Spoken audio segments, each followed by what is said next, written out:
తదుపరి మనం వెళ్దాం రాజమండ్రి లోక్సభకి వెళ్దాం. చాలా ఇంట్రెస్టింగ్ లోక్సభ నియోజకవర్గం, ఎందుకంటే చాలా విద్యాపరంగా చాలా విద్యావంతులు ఉన్నటువంటి ప్రాంతం, రాజకీయ చైతన్యం కూడా అధికంగా ఉండేటటువంటి ప్రాంతం.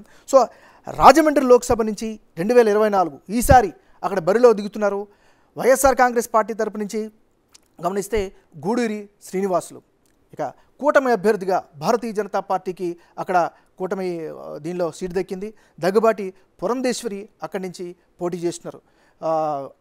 మాజీ ముఖ్యమంత్రి ఎన్టీ రామారావు కుమార్తె, మరోవైపు బీజేపీకి సంబంధించినటువంటి కీలకమైనటువంటి నాయకురాల్లో ఒకరిగా ఉన్నటువంటి వ్యక్తి. సో రాజమండ్రికి సంబంధించి మనం పరిశీలించినట్లయితే ఖచ్చితంగా అక్కడ టగ్ ఆఫ్ వార్ అయితే కనిపిస్తుంది. ఖచ్చితంగా కూటమి సూపర్ 6 బలంగా తీసుకెళ్తుంది. ముఖ్యంగా 4,000 రూపాయల పెన్షన్ వస్తుంది, నెక్స్ట్ ఫ్రీ బస్ సర్వీస్ వస్తుంది. అదేవిధంగా ఈసారి అభివృద్ధి ఖచ్చితంగా చేసి తీరుతామంటూ కూడా పురంధేశ్వరి హామీ ఇస్తున్నటువంటి పరిస్థితి కనిపిస్తుంది. సో యాజ్ ఆఫ్ టుడే మనకు ఉన్నటువంటి అంచనాలు కావచ్చు, ఇప్పుడు ఉన్నటువంటి గ్రౌండ్ రియాలిటీ దగ్గర చూసినట్లయితే రాజమండ్రి లోక్సభలో భారతీయ జనతా పార్టీకి కాస్త అనుకూలమైనటువంటి పరిస్థితులు కనిపించేలా కనిపిస్తున్నాయి. సో ఇది పార్లమెంట్ అంటే రాజమండ్రి పార్లమెంట్కి సంబంధించినటువంటి వ్యవహారం. అయితే రాజమండ్రి పార్లమెంట్లో 2 కీలకమైనటువంటి నియోజకవర్గాలకు సంబంధించినటువంటి పరిస్థితులు ఎలా ఉన్నాయో ఒకసారి పరిశీలిద్దాం. ముందుగా రాజమండ్రి సిటీలోకి వెళ్దాం. సో రాజమండ్రి సిటీ నియోజకవర్గంలో మూడ్ ఆఫ్ ఆంధ్రాలో ఎలాంటి పరిస్థితులు కనిపించాయి? రాజమండ్రి సిటీలో మార్గాని భరత్ సిట్టింగ్ ఎంపీ, ఈసారి ఈయన ఎమ్మెల్యేగా పోటీ చేస్తున్నారు వైఎస్ఆర్ కాంగ్రెస్ పార్టీ తరపు నుంచి. ఇక ఆదిరెడ్డి వాసు అక్కడ యాక్చువల్గా తన భార్య ఆమె 2019లో గెలిచారు, ఆమెకు బదులు ఈసారి ఆదిరెడ్డి శ్రీనివాసు వాసుగా పాపులర్ అయినటువంటి వ్యక్తి టికెట్ దక్కించుకున్నారు.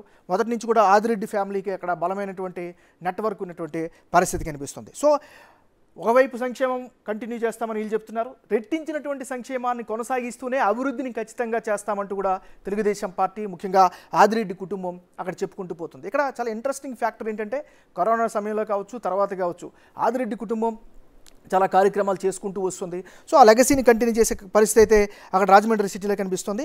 అక్కడైతే టఫ్ ఫైట్ అయితే కనిపిస్తుంది, కానీ తెలుగుదేశం పార్టీకి కాస్త విజయ అవకాశాలు ఉన్నాయేమో అనేటటువంటి పరిస్థితులు కనిపిస్తున్నాయి. మరోవైపు అనపర్తి విషయంలోకి వెళ్దాం. అనపర్తి రాజమండ్రి లోక్సభ పరిధిలో ఉండేటటువంటి మరో ముఖ్యమైనటువంటి నియోజకవర్గం అనపర్తి. మూడ్ ఆఫ్ ఆంధ్రాలో అనపర్తి, ఎందుకంటే టికెట్ కేటాయింపు సమయంలో అనపర్తిలో చాలా ఒక రకమైనటువంటి టఫ్ ఫైట్ కావచ్చు, లేకపోతే టికెట్ కోసం విపరీతమైనటువంటి పోటీ జరిగింది.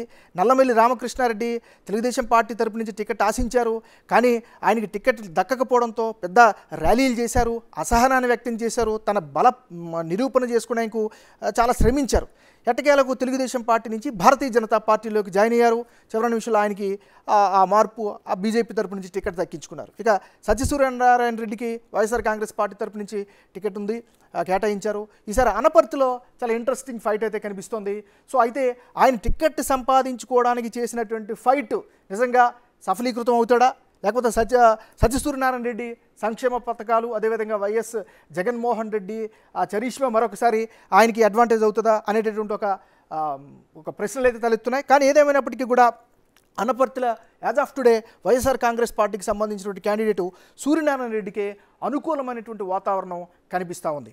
సో ఏదేమైనప్పటికీ కూడా రాజమండ్రి లోక్సభ పరిధిలో భారతీయ జనతా పార్టీకి కాస్త ఎడ్జి ఉన్నట్టుగా కనిపిస్తోంది.